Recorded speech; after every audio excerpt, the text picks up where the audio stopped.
gusto saludarlos. Nosotros somos el grupo número 13 del curso de Derecho Procesal Constitucional y hoy vamos a hablarles sobre el tema de la Corte de Constitucionalidad y su relación con la defensa de la Constitución.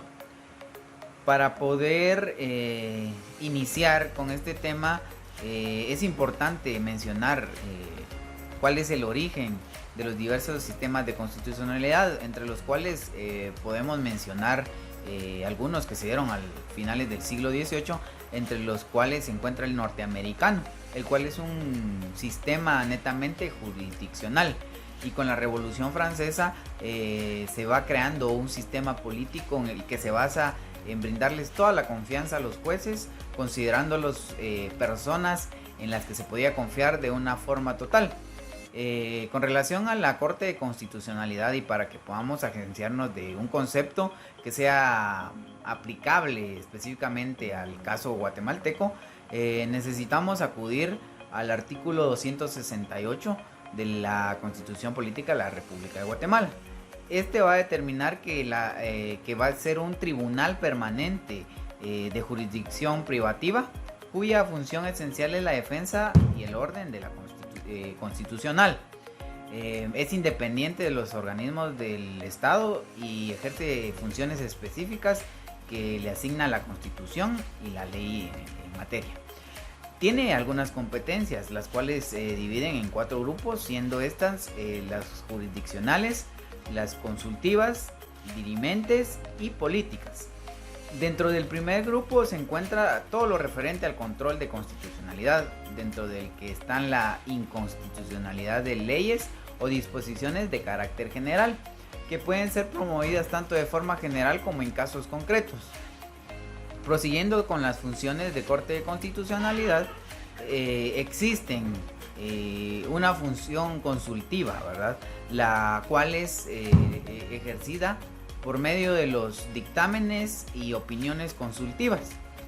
Estos dictámenes deben rendirse de manera favorable previo a la reforma de leyes constitucionales, y podrá emitirse opinión sobre la constitucionalidad de los tratados, convenios y proyectos de ley a solicitud de cualquiera de los organismos del Estado, así como la inconstitucionalidad de las leyes vetadas por el Ejecutivo, alegando inconstitucionalidad, o de proyectos de ley a solicitud del Congreso de la República. Con respecto a la función dirimente, esta deriva de la posibilidad que posee para resolver conflictos de jurisdicción y de competencia en materia constitucionalidad.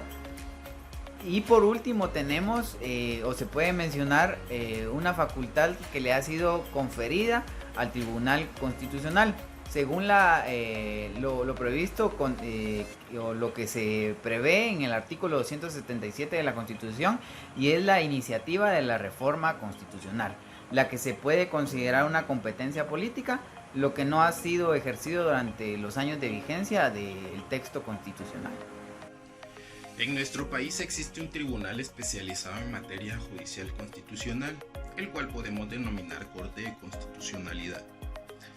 Es importante mencionar que la Corte de Constitucionalidad tiene muchas características, y entre las más importantes podemos mencionar que es independiente, que es un tribunal colegiado y que es permanente.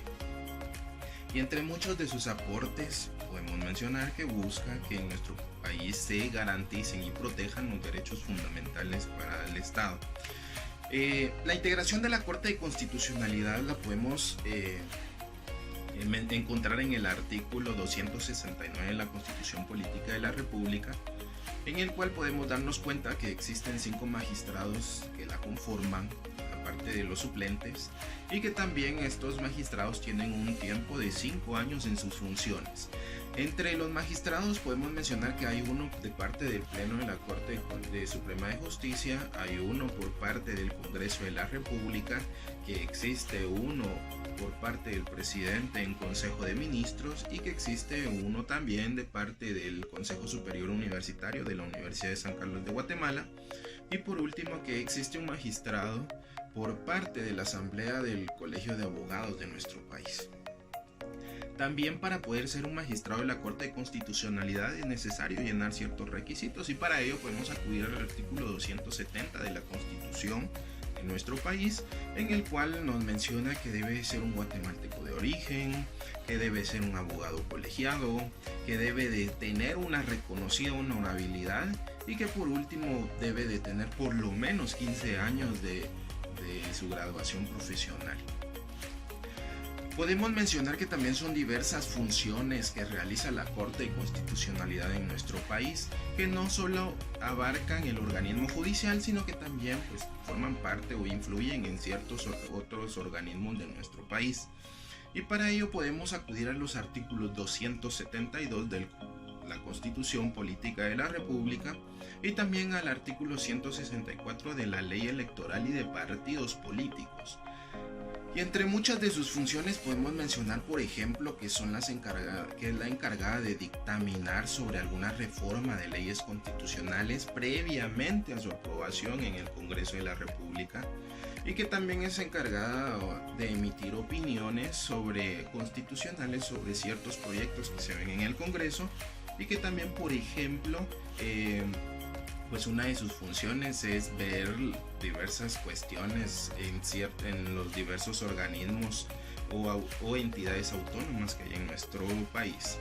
Y para finalizar, debemos mencionar que la Corte de Constitucionalidad realiza sus funciones siempre basándose en la Constitución Política de la República de Guatemala. La interpretación constitucional la podemos definir como la labor adelantada por autoridades competentes de averiguar o desentrañar el sentido de las reglas plasmadas en el texto de la Constitución Política de un Estado, para cotejarlas con otras normas del derecho positivo interno, tomando en cuenta la realidad sobre la cual han de aplicarse, con el objetivo de hacer prevalecer estas leyes. Como resultado, esto del principio de la supremacía constitucional. La interpretación constitucional ha de orientarse a mantener la seguridad jurídica y la vigencia del Estado de Derecho, pues las normas constitucionales constituyen la base del resto del ordenamiento jurídico. De una determinada interpretación de la Constitución, pueden ser expulsadas del sistema jurídico de un país algunas leyes, debido precisamente a la imposibilidad de interpretarlas conforme a los preceptos constitucionales. Esto puede originar asimismo la inconstitucionalidad de otras normas que se encuentren en conexión con tales leyes.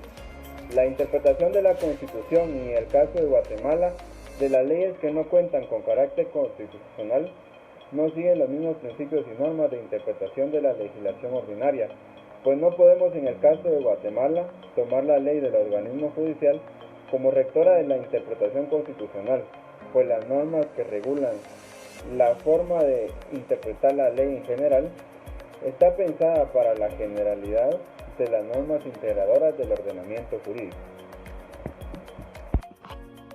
En la Constitución Política de la República de Guatemala se estipula en el 251 en el artículo, establece que el Ministerio Público es una institución auxiliar de la administración pública de los tribunales, con funciones autónomas cuyos fines principales son velar por el estricto cumplimiento. Se regirá por su ley orgánica. Asimismo, establece que el jefe del Ministerio Público es el fiscal general de la República, a quien le corresponde el ejercicio de la acción penal pública. El Ministerio Público se regía fundamentalmente por su ley orgánica y sus reformas en el artículo 10 indica que el fiscal general de la República o el jefe del Ministerio Público y el responsable de su buen funcionamiento, su autoridad se extiende a todo territorio nacional, ejerce la acción penal pública y las atribuciones de que la ley otorga al Ministerio Público por sí mismo o por medio de los órganos de la institución. El Ministerio Público tiene las funciones de investigar los delitos de acción pública y promover la persecución penal ante los tribunales según las leyes de la República y los tratados de convenios internacionales. Ejerce la acción civil de los casos previstos con la ley y asesora a quien pretenda querellarse por delitos de acción privada de conformidad con lo que establece el Código Procesal Penal. Y asimismo también nos brinda muchos de los libros para el mejor entendimiento de lo que se encarga el Ministerio Público. Uno de los libros podría ser Masculinidades y Persecución Penal, Actualización y Guía de Protocolo, y política para la igualdad entre mujeres y hombres del Ministerio Público, protocolo para la atención de casos de acoso sexual en el ámbito laboral, entre otros. Estos son algunos que son muy mencionados y podría ser de mucha utilidad. El Ministerio Público es una institución autónoma que tiene como funciones principales investigar los delitos de acción pública y promover la persecución penal ante los tribunales, según la facultad que le confiere la Constitución Política de la República de Guatemala, tratados y convenios internacionales. Velar por el estricto cumplimiento de las leyes del país en el ejercicio de sus funciones. Actuar con objetividad e imparcialidad. Ejercer la acción civil en los casos previstos por la ley. Asesorar a quien pretenda querellarse por delitos de acción privada de conformidad como lo establece el Código Procesal Penal, el cual contiene principios y derechos constitucionales básicos, tales como el principio de legalidad, juicio previo, presunción de inocencia, derecho de defensa, entre otros. De igual manera, debe dirigir a la policía y cuerpos de seguridad del Estado en la investigación de hechos delictivos, reservar el Estado de Derecho y respeto a los derechos humanos, efectuando diligencias necesarias ante los tribunales de justicia. Mi nombre es Marilyn Gabriela Morales Gómez. Yo les voy a hablar sobre la función del Procurador de los Derechos Humanos. El Procurador de los Derechos Humanos es un comisionado del Congreso de la República de Guatemala que consiste en garantizar el cumplimiento de los derechos humanos establecidos en nuestra Constitución Política de la República de Guatemala. En ella podemos encontrar lo que es la Declaración Universal, los tratados y convenios suscritos y ratificados en el país de dicha materia.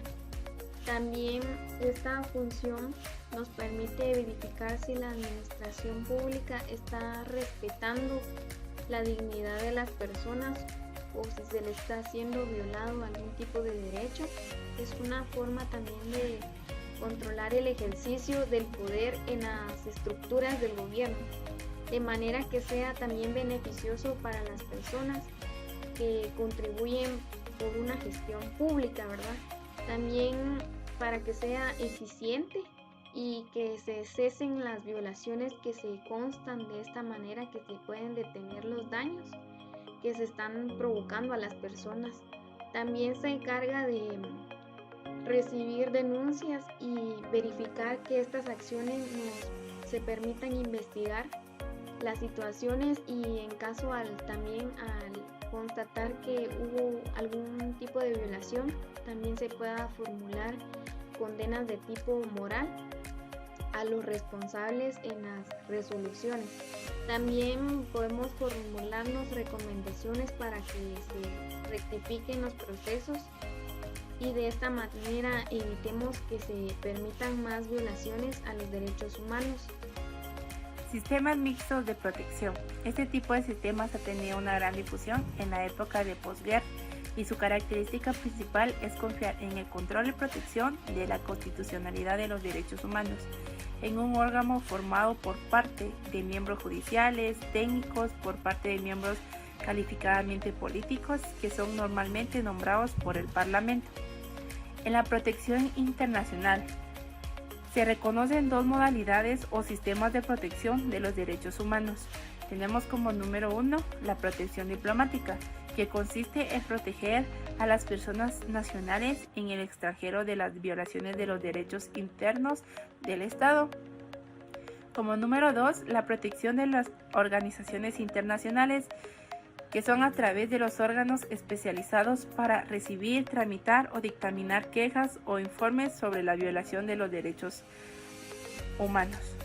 En cada uno de estos sistemas existe un procedimiento que ha de observarse para la tramitación de quejas, denuncias con referencia o relativas a la violación de los derechos. También así encontramos las atribuciones del procurador, que son atribuciones esenciales como promover el buen funcionamiento y la agilización de las gestiones administrativas. investigar, denunciar comportamientos administrativos, emitir censura pública por actos o comportamientos contra los derechos institucionales. Las otras funciones y atribuciones que le asigna esta ley. Mencionamos de la misma manera diversas áreas de producción, como área de procuración jurídica, área de procuración política, área de educación, en la cual encontramos la educación institucional y la educación ciudadana. De igual manera encontramos áreas de defensorías, como el área de la niñez y adolescencia por medio de las juntas municipales de la niñez. Actualmente contamos con 9 defensorías, como Defensoría de la Mujer, Defensoría de la Niñez y Juventud, Defensoría de Pueblos Indígenas, Defensoría de Trabajadores, Defensoría de Adulto Mayor, Defensoría del Debido Proceso y Recluso, Defensoría de las Personas con Discapacidad, Defensoría de la Población Migrante y Defensoría del Medio Ambiente.